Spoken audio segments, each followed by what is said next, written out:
Hello and welcome once again to Baked Beans Garage, where all Volvo are worth only $500. This brick is shiny now, but I'd also like it to be a working automobile, so let's work on that. So it hasn't really changed in here since I put those pipes in, but there's more pipes what need to go in here for holding green juice and for holding red juice, although the pipes for all of the clear juice are already in. So today I'd like this to run, but I need coolant and I also need some transmission coolie stuff, what with the Automagic, don't want to be blowing all the fluids out. And for the first start, I would like to have coolant, so I have some of those bits here, what with the jug and the tubes and a heater valve. But first I'm going to connect these spinny bits to the spinny bits back there, because I'll have no motivation once it actually runs. So I got the drive shaft there, new U-joints, and to keep that transmission happy and a little cooler, I'm going to do an additional trans cooler, got a new gasket filter, the sticks what for connecting the Prindle to the slush box, bushings and whatnot, more cooling paraphernalia. I'm going to do the overheat fan in the front, and there is the cross member for the carrier bearing. Fun fact, gloss black is best for hiding booger welds. That was all broken. I don't know if that's originally supposed to be two separate pieces, but it's one now. Anyways, first I'm gonna put the new U-joints in. I already did that one to knock the rust off of my skills. So these U-joints come in three main flavors, the one with the clips on the outside, the ones with the clips on the inside, and then the objective worst kind is the ones with the little holes in here and it has resin injected. Then you gotta cook it with a torch to get that to pop out. Mercifully, these are the correct kind, and these just need persuaded with a plier and a screwdriver.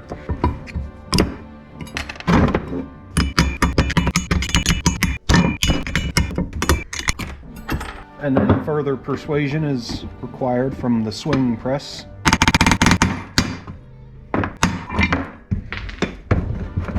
And once it pops out like that, you grab it with some vice grips. Both halves came out. That doesn't always happen.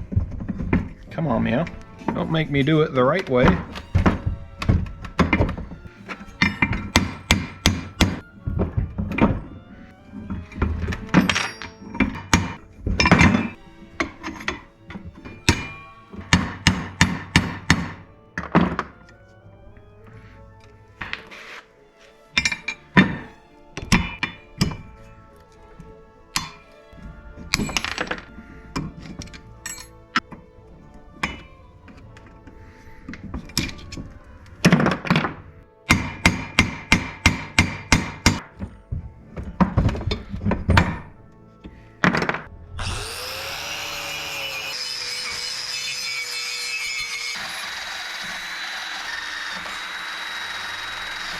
And before you go putting these back together, you want to take your time and clean up any burrs you may have caused with a little file. Scrape out that retaining clip channel and just clean it up with a little scuff pad or something, because having those dirty or burrs is a quick way to make sure they go in sideways and cause yourself a headache. So the U-joints that'll be going in are these bog standard guys. Now they sell all kinds of different flavors with different strengths and whatnot. But the two main types you're going to find are ones with and ones without the grease fitting. The ones you find without the grease fittings are probably going to be marketed as higher strength, because they don't have the grease channels drilled into there. These ones obviously are greasable. That'll help future-proof it, because instead of that grease going dry and flinging out and ending up like these old ones, which were very dry and very stiff, you'll be able to grease them later. Of course, at the cost of having weaker U-joints because of that grease channel drilled in there. But I think with the unbridled fury of the D24T at a whopping maybe 150 horsepower and that 4-speed slush box, these guys are going to be just fine. Now I have the little shop press out because I do prefer the violent way of taking them apart, but going back together, I like the gentle way. When you pop these guys off, obviously make sure you keep your needle bearings corralled in there. And if you're doing this with a hammer, it's very important to always hold the joint up into the cap, or else those needle bearings are going to flail everywhere. And it may or may not matter which way you point the grease fitting, depending on your application. Make sure they're all straight. And I did clock the marking. You want to put these back together exactly as they came apart. Not that I think it would matter here.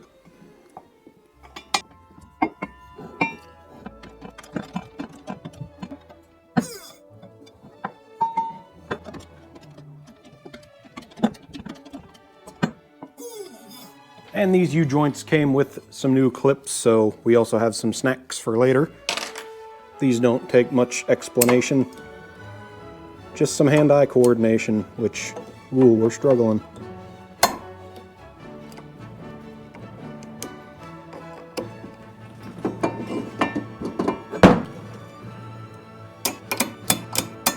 And repeat on what other end?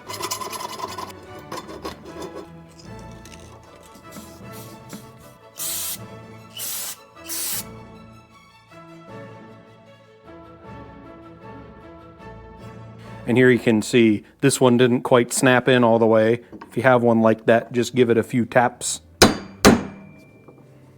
And that takes care of the wobbly bits. Now as for the carrier bearing here, I tried twice to get one, but they were both the wrong size. But this does feel just about brand new, and I can even see here where someone had to cut the inner race off. If you can't get that race off, it's helpful to cut a slit in it and then hit it with a chisel, and that pops it off and makes it easy. But yeah, I guess I'm just gonna leave that as it is. And as for the bushing it sits in, of course, original Volvo rubbers. This is quite nice, so it's gonna stay as well. Now, of course, there's no sense in painting the drive shaft because it's down there under the car, but in case you're new here,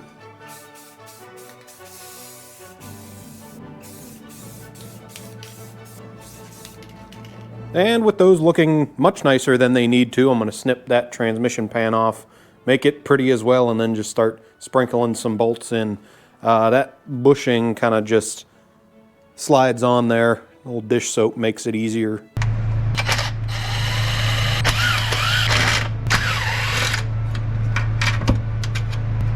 Why is there juice in it? You were empty. That's just disrespectful.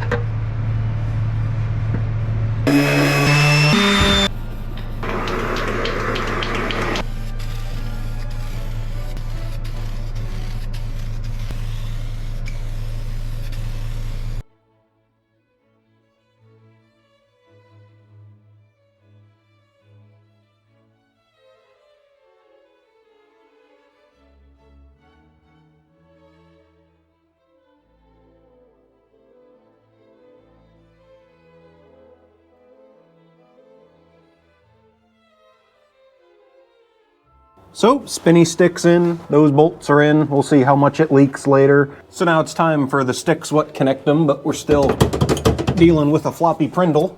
I know you can get pills for that, but I think I'll just put the bolts in. And on the bottom end here we have two little bushings. Here's the, I think, Professional Parts Sweden part number. Volvo used the same bushing on pretty much all the automatics from the 70s up through the 90s, but for some reason Rock Auto only lists them for the early 100 series cars, so that's where I got them. But they're easy to find on IPD and everywhere else. And since this is a hole what goes through to the bottom, I got some more of this generic stick-on weather stripping.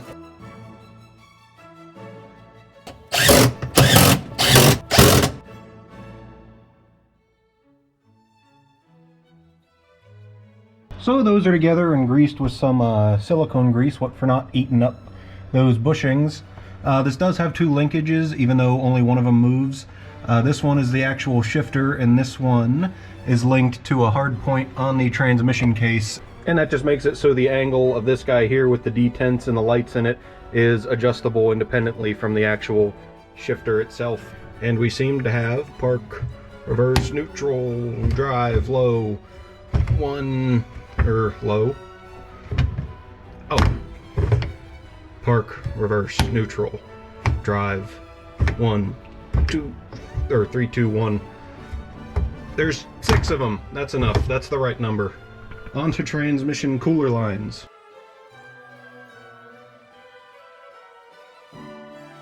Now just to snip those around front into the cooler, which I think I'm gonna put about there. We'll tie it into my intercooler mount and the header panel up here. However, I'll admit I was a little excited when I thought I was gonna fit a 16-inch overheat fan. These have a little thermal switch in the top corner of the radiator, what kicks this on when it gets real spicy. There's not room for that. So I gotta wait for a 12-incher to come in, and then I'll work that mount into that. So in the meantime, I'm going to work on some cooling bits. So if you're a fan of 80s cars, you know the headache of old preformed rubber hoses what snake all around the engine bay. This had many of them. One of the biggest ones coming from the thermostat housing. It goes up and forward and down around into the oil cooler down there. The lower heater hose is also preformed, as well as the hose that goes to that little cold start doohickey. And of course, those have been discontinued for 2 decades at this point. Furthermore, because of my intake here with the intercooler, that hose would crash into there, so I have to figure something out. My solution is a bit residential, to be honest, but copper pipe is very DIY it yourself friendly and not all that expensive. So I done whipped that one up to snake around the boot there. The hoses on this side, I think that's made out of a Mark III Jetta power steering hose. No matter, this one's straight enough and that plugs right into there. So now I just got to fabric cobble something for those 2 items. And I won't spend too much time on this, but just like soldering your wires, a little scuff helps the solder wick into there, and cleanliness is key. So this and then some brake clean. And I'm using rosin core solder, so it's not absolutely necessary, but a little paste flux will help it be prettier and seal gooder.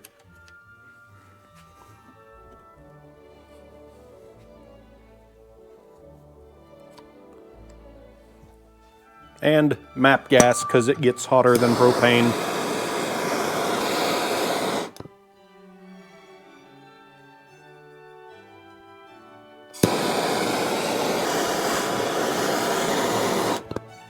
Now, of course, the pipe itself's cheap, but the MAP torch and the solder and the flux, that all runs the price up a little bit, but an indispensable set of tools to have for your everyday plumtrician like myself.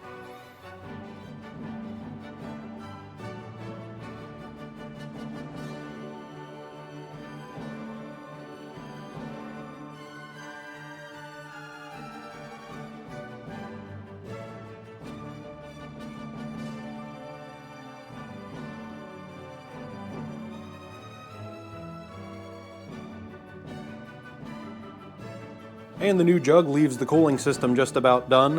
One thing I want to complain about, the finish on these Chinesium hose clamps has that uncharacteristically bright, almost blue tinge to it with that cheapo zinc coating. I might come up with a solution for that, but in the meantime, it's functional. Only thing left before I leak check it is to shove the thermal switch for the fan back in here. Side note, that relay here on a diesel is for the overheat fan. On a gasser, that is your, I think it's called the radio isolation relay. It just isolates the noise from the injectors so you don't hear it in the radio. As far as I can tell, this just presses in through this little grommet. I guess it's tapered enough to hold it in there. I don't know. I trust Volvo's engineering. Use some dish soap to lubricate it, but it's in there. Hopefully the dish soap will evaporate before it has time to pew.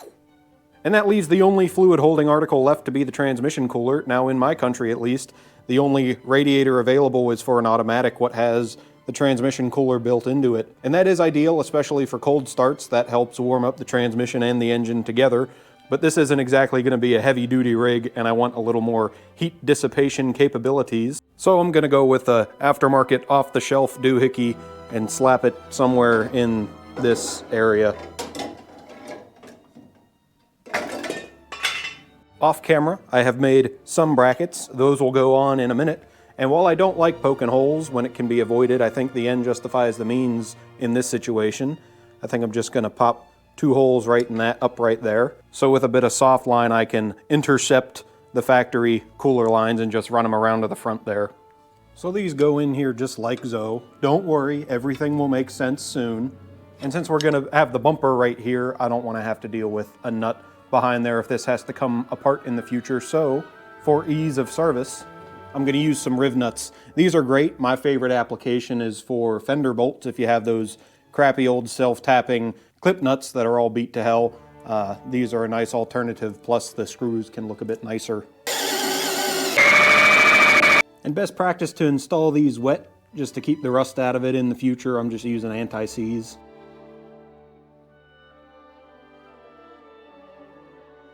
And the one at the top's just going to use a screw and a nut because this is that fiber reinforced plastic. I don't want to slam one of these in there. And this is carefully engineered to go in here in a manner vaguely similar to, you'd think I'd know, I made it.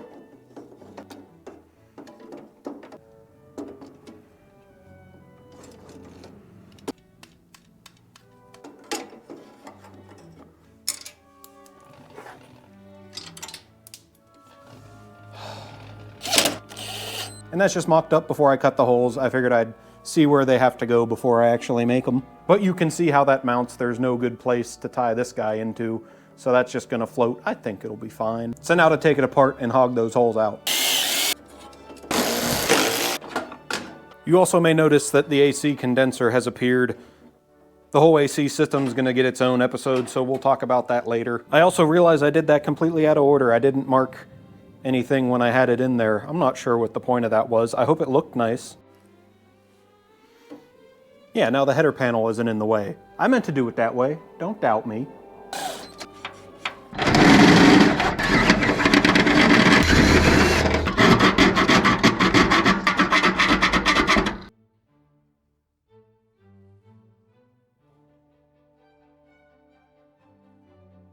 Skipping ahead a little bit, that's all plumbed in now. I was gonna cut the cooler lines, or cut the flare off at the very end and put a bubble flare on there, what for mating into that flexible hose, but I realized that the flare already on there is gonna do the same job. Just gotta figure out how this B-nut is gonna not rattle around. That way, if something ever happens to the cooler on the highway, can just pop those hose clamps off and reroute it back into the original cooler. And I gotta figure out how to pretty up that routing once I get the intake sorted. So with that ready for juices, I've also decided that I'm gonna sort out the exhaust before I get it running. I hate exhaust work. I'm not gonna wanna do it later. So I do it now. I got the parts car's downpipe mocked in there. It's still in good enough shape, just a little ugly. We'll have to blast that surface rust off and give it a psst. And if you remember from that Will It Run video on the parts car, there was a whole OEM exhaust in the trunk. So that's gonna go in. No tailpipe, we'll figure it out. But I got the mid pipe there from the parts car. That'll probably plug into there. We'll get to it later. But speaking of the rest of the juices, this was a headache. So of all the things to make me look more like an idiot, the coolant jug cap. The first one I tried seemed to work at first, but it was an unbranded, no-name one. I need it to say Volvo, obviously. The next one had a chunk missing. That's obviously no good. The third and fourth one were both OEM Volvo, but something about the threads on the jug versus the threads on the bottle, they weren't working together. They seemed to pretend to tighten and then they would skip a thread, and that'll obviously blow off later. It wasn't until the fifth cap I tried that I found out the inside of the bore of the new jug wasn't exactly a circle, and it was grabbing onto the relief valve portion of the caps. And this one even stuck down in the jug, seemingly just out of spite.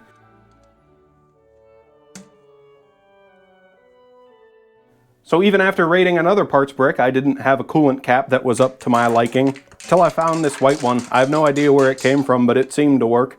It stayed on there. The rubber seal was even mostly pliable yet. I don't know if it's a diesel versus a gasser cap, but I noticed this one's marked at 150 kilopascals relief pressure instead of the 75 that the other ones were, but should only matter if it overheats, which I don't plan on doing. Hopefully. We'll see. And the faded cap leaves a little to be desired aesthetically, but it'll work at least for now. And I had also forgotten altogether about the vacuum pump. That helps hold the oil in, so I do need to address that. Luckily, I was able to find a pump specifically for a North American market D24T in and Volvo, so that should be easy. Nay, nay. So here's the pump that came off the car originally. You can see how the cylinder bore's a little scored and there's some pitting in there. And I couldn't find any parts to rebuild specifically this, but I did find on eBay a very similar looking pump that claims to be for a later engine, specifically a 2.5 TDI and a transporter, and I thought, it looks about the same. I can probably either use that or use its parts to rebuild what I have. And it was also suspiciously cheap, so I got two of them for that purpose. And I eviscerated one of them, only to find out that there are two completely different designs for these pumps. This, what came on the car, is an earlier Pierburg style pump. This later, just branded as Volkswagen Audi, is what would have come on them, I think, mid-80s and on. I'm not sure what years, numbers are hard for me. But at least that bore is the same, so I could probably use this housing and all the guts from this to make one that works. Until I discovered that literally everything about the center push rod is completely different. Actually, I think the diameter of the bushing is the same, but the length, the threads, the tappet on the end, it's all different. And then I read online that the early and the late pumps use 2 different lengths here and 2 different length pushrod. Here is a pushrod in question. I believe this is a 71 millimeter, what was for the earlier style. This later pump would have used a 68.5 millimeter pushrod. And at one point I did read in all caps, if you have a pump made for the short pushrod and you use a long pushrod, that'll just break your cam in half when you try to turn the engine over. So that's fun, don't do that. And if all that wasn't enough to get me to give up, I found that this spring retainer fouls on the cylinder head, so this couldn't even be installed to begin with. Almost giving up and getting back on the internet, I found from Nordicar a pump that is made specifically for this engine. And upon receipt of it, I find that that looks about right, that offset is correct. As far as everything I've read online and all the measurements I've taken, which end? That'll go together right like that. So I thought I was ready to bolt this onto the head, until I tried to put the pushrod in and found that it is too big for the hole. The pushrod I had is about 15.5 millimeters in diameter, while the hole in the head, kind of hard to get a caliper in there, but it's somewhere around 14 or 14.5 millimeters. And thank you to the guys on the D24T Green Book Facebook page for not only replying in English, but informing me that what I have is a much earlier head, supposedly 82 and before, which has a smaller diameter pushrod, and these are specifically known for seizing up and snapping the cam in half. So while I may be able to find the correct pushrod and actually get the pump I bought to work, I think I'm just going to give up and put an electric vacuum pump in it. And I'm way too dyslexic to know if everything I just said is correct or not. Just be careful, don't snap your cam in half. But with that, everything else is ready for juices, so I'm going to go ahead and slap that header panel back on. That, of course, requires the hood latches, and these are leaving some to be desired cosmetically. So I think this is finally a good time to set up my blasting cabinet that's been sitting there doing nothing for about a year and a half.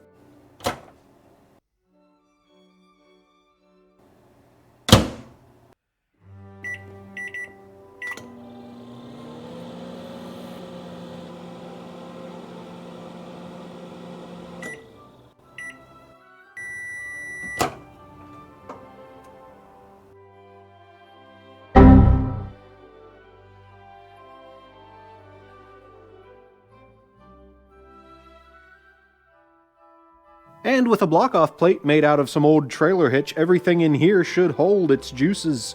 Even got some pitting on this side for feng shui, we'll call it. And given how far that is between the studs, I gave it a little bit of a concave convex. I don't need to explain my engineering. I suppose we'll see if it leaks. Suppose I'll start with the coolant. I think that's most likely to give me trouble. So this is a nifty little device I've become quite the fan of. This is a coolant system test and refill kit. It uses a little Venturi pump to suck a vacuum through the system, and that lets you test it and also evacuate all the air to suck the new coolant in without any air bubbles, ideally. So if I plug some wind into it, valve was already open, but you can see it pulling a vacuum there. And while it does that, you can observe all your big hoses getting all crumply. That makes my teeth feel weird. Now this gauge is in bar, but the numbers themselves don't matter all that much. Up and down is all you really care about, or I guess down and up. So if I shut that off, now if I just observe it for a while, we can see if it's leaking. Now, of course, this is testing the system under vacuum, not under pressure, so there is a possibility that if you have something that's acting like a check valve and it'll let air in but not pressure out, you might have a false indication. Who knows? You may have already noticed that it is leaking. This aftermarket coolant jug with the non-circle in there has given me headaches once again, so I've already taken an OEM coolant bottle with a circular hole, put it in here and tried it, and it's not leaking. So I'm gonna call that good enough. And to get the green juice in there, you just take the dingle end here and stuff it down into a bucket. Speaking of green juice, please be nice to your car and only use distilled water. You never know what kind of minerals and fluorides and gay frogs are in your tap water. This is the kind what has the human child on it. That you can get anywhere. And I forgot to mention, since the heater valve is vacuum driven and not mechanical, there's no way to just boop on the dash for heat. So I've rigged it wide open with a zip tie for helping it fill up. And that's about the most vacuum I'm getting, so I can set that down into there. Just make sure it stays under the surface of the coolant. If you end up sucking air into that, you kind of defeat the whole purpose of using this thing. I am out of hands.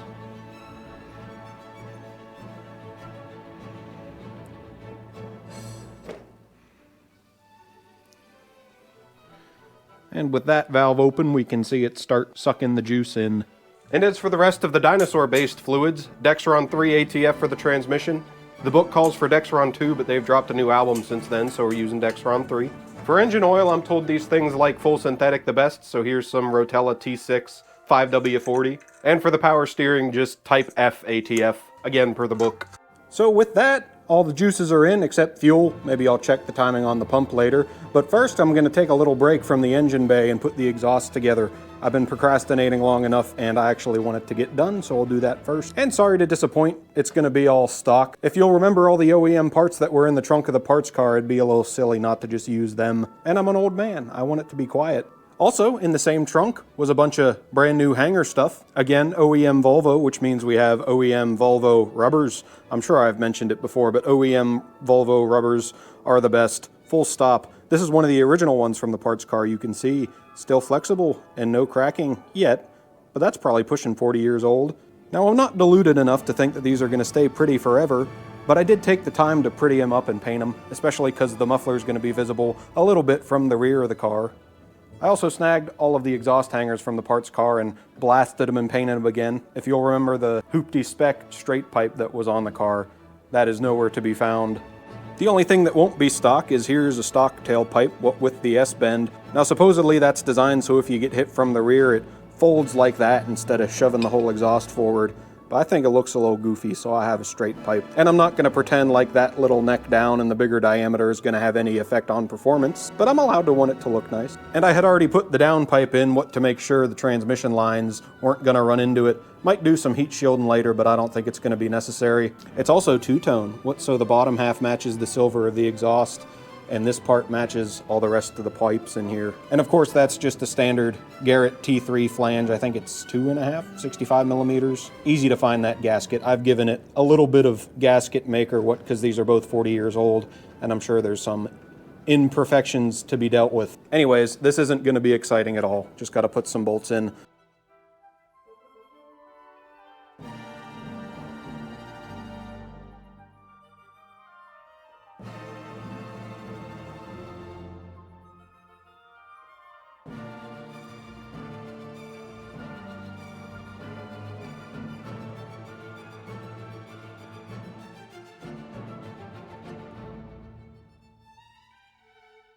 And with that, this brick is plumbed stem to stern, minus the intake and PCV, of course. Just a whiff of high temp RTV where the old stuff meets the new stuff, just for safety. Now, one tip that might actually be useful when you're hanging a whole exhaust, start where it's not gonna move, like the downpipe. We don't even have a flex pipe in there. Hang everything in loosely and just slide the clamps on without tightening them down. And then once it's plumbed into the thing that's not gonna move, then tighten everything down. That just lets it find its own spot where it wants to sit and avoids unnecessary strain on your exhaust hangers. Maybe it'll make them last longer. I don't know. So I put all the pipes together, then ran all those down, and very last tightened the clamp around the first muffler. So time for some fresh diesel. We'll start with that and then maybe put some in the tank.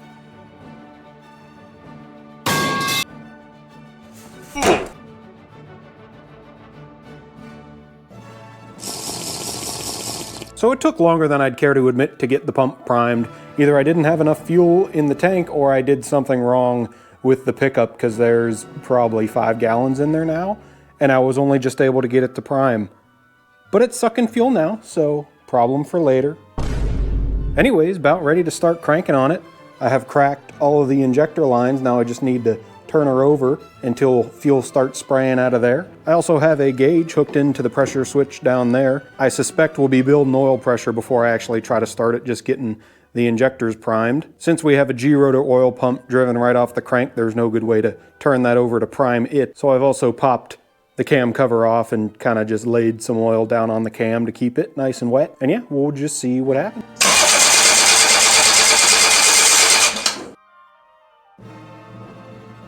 So you heard some hissing. Forgot to uncover the crankcase breather there, so it was building a little bit of pressure. No worries. I got some oil pressure, got fuel up here. Oh, I tightened the belts too. No need to dilly or dally. I guess I'll just try to make it go.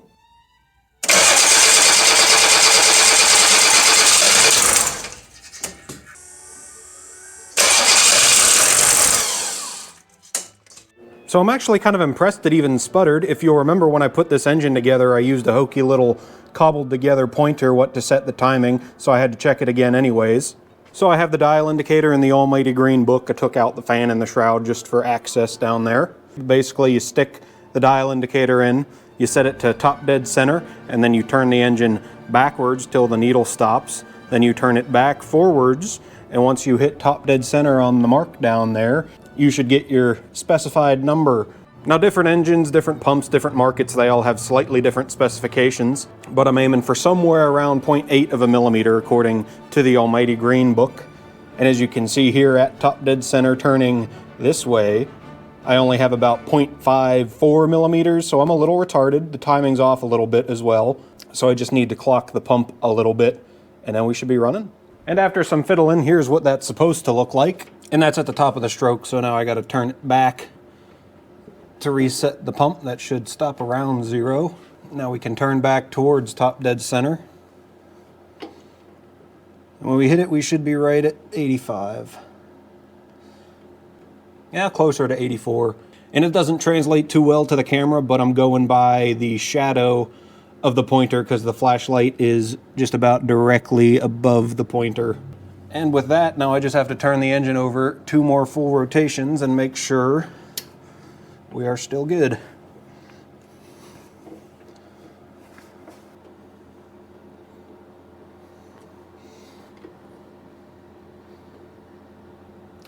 And there we go, dead nuts. All right, we should be running. So I'm gonna leave the fan and the shroud out in case I have to fiddle with that again, so I put a couple bolts on there so that pulley doesn't flop around. And if you'll cast your mind back to the electrics episode, you know we got the lobotomized glow plug control, so this switch just says, hey, they're on. So how long you cook them? Kind of a guesstimation, but it'll probably start. I hope so. All right, keep an eye on my oil pressure, would you, for me?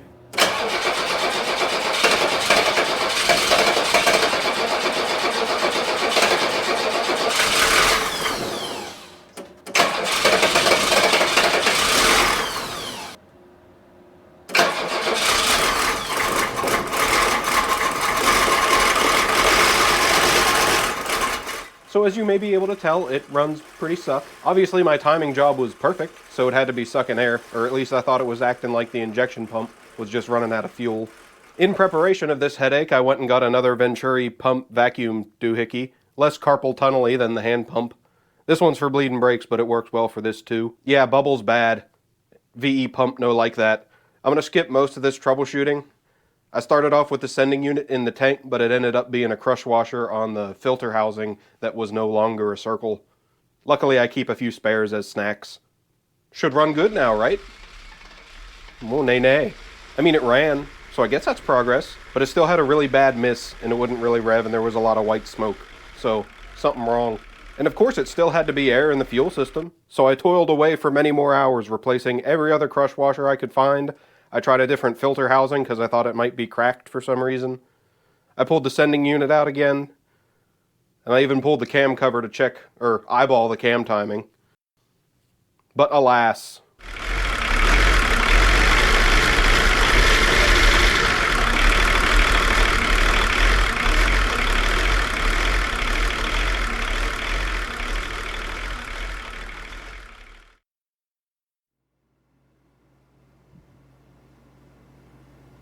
So after much toiling and great exhaustion, completely on a hunch, I kind of just loosened the pump and cranked it all the way to full advance, and now it's fixed. So I don't know what I did wrong with the timing. I don't claim to be an expert. Hopefully someone who knows D24Ts, maybe a little better than I do, at some point was already yelling and pointing at the screen, seeing my mistake. If you know what that was, please do let me know, because I haven't figured it out yet. Anyway, it runs good now. Still a little bit of a stumble. Gonna have to retime it all together for reasons I'll talk about later, but at the moment, it run good. All the smoke's gone. It doesn't have a ridiculous stumble. And now that it's cold again, here's a cold start.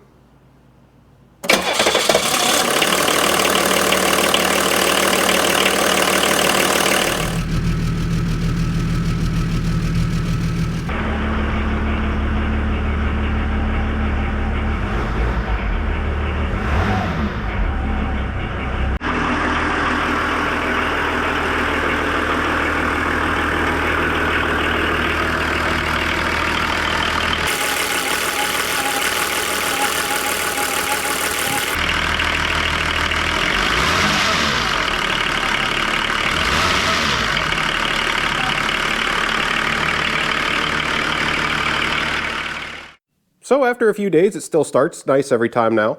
So no air getting in or fuel getting out. That's nice. Still have to figure out what my mistake was with the timing and actually get that dialed in properly. I also still have that to do anyway.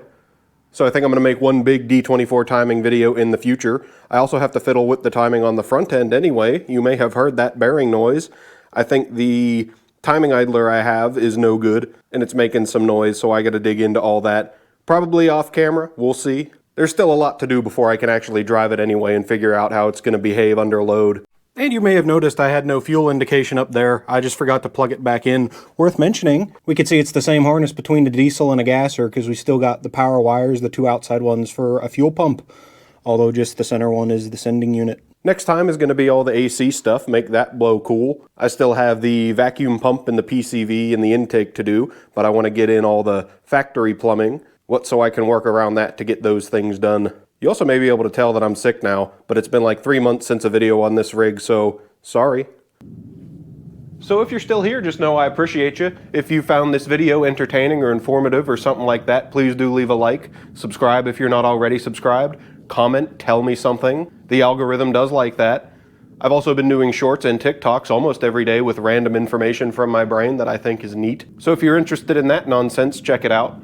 I've also been asked a couple times about a donate button. I don't know why you'd want to give me money, but if you're interested in me starting an OnlyFans or a Patreon or something, let me know. We'll figure out what the rewards can be. But most all of you have already seen my feet, so that was a poor business decision. Anyways, this has been Baked Beans Garage. I am Chinchilla. I will see you next time.